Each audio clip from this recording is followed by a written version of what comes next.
Moving on, we have order of a group. Now, the order of the group simply means the number of elements in the group and is denoted by O of G or mod of G. Moving on, we have order of an element in a group.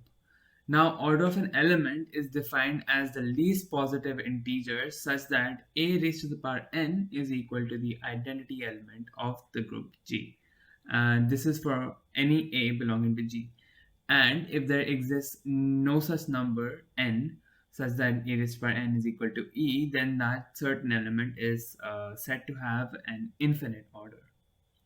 Let's look at an example to understand this better. We have a group G comma dot where dot signifies multiplication, and has four elements, so the order of the group G is 4. 1 minus 1 I and minus I, where I is equal to root of negative 1.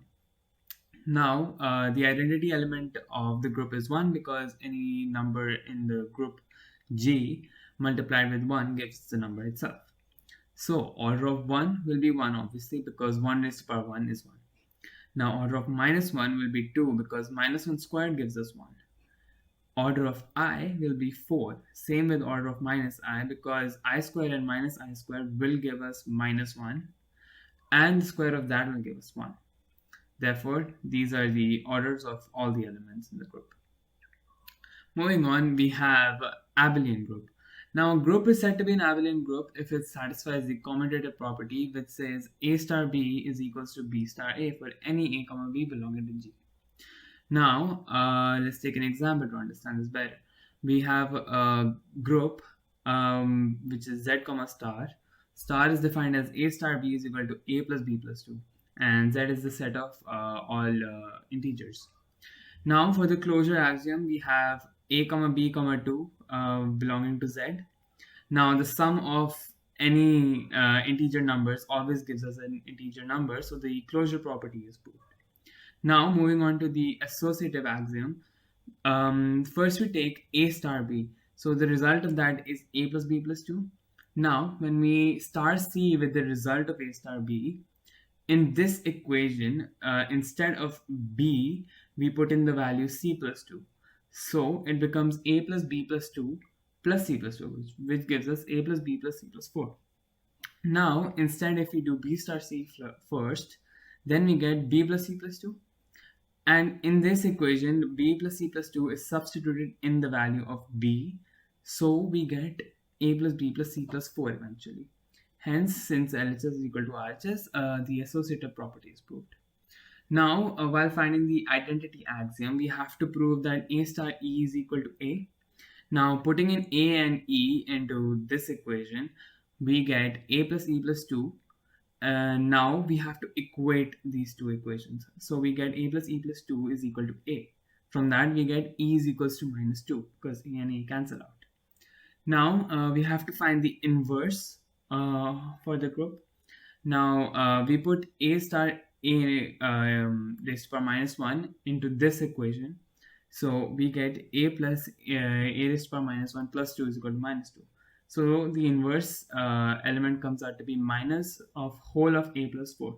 Now since a and 4 are both integers, and the sum of the integers will also be an integer and the negative of an integer will also be an integer. Therefore, a raised to the power minus 1 is also an integer.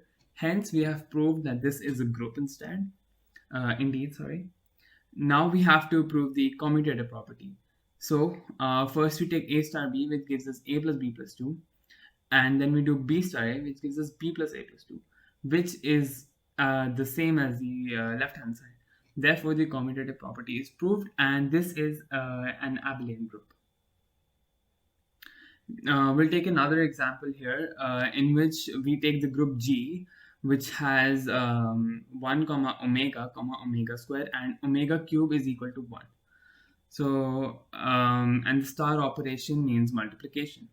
Now we draw a table in this because we can show all the outputs of the operation star on all the elements. So 1 into 1 gives 1, 1 into omega gives omega, then 1 into omega square gives omega square. So from this, it's pretty obvious that 1 will be the identity element. Now, to prove the closure property, we can see that for any 1 comma omega square belonging to G, all the resultant values which are over here, they also belong to G. So the closure property is proved. Now, moving on to the associative property.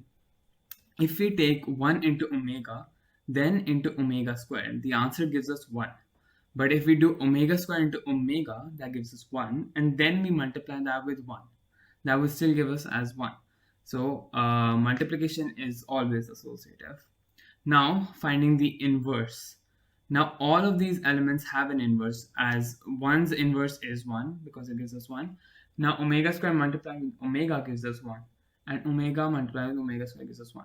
So, there is an inverse for every element belonging to G, so the inverse property is also true. And as we've already seen, multiplication is always commutative. Therefore, this is also proved to be an abelian group. Moving on, the next topic is cyclic group. Now, a cyclic group is a group if for any element x belonging to G, there exists a number such that x is equals to a raised to the power n, then G is cyclic.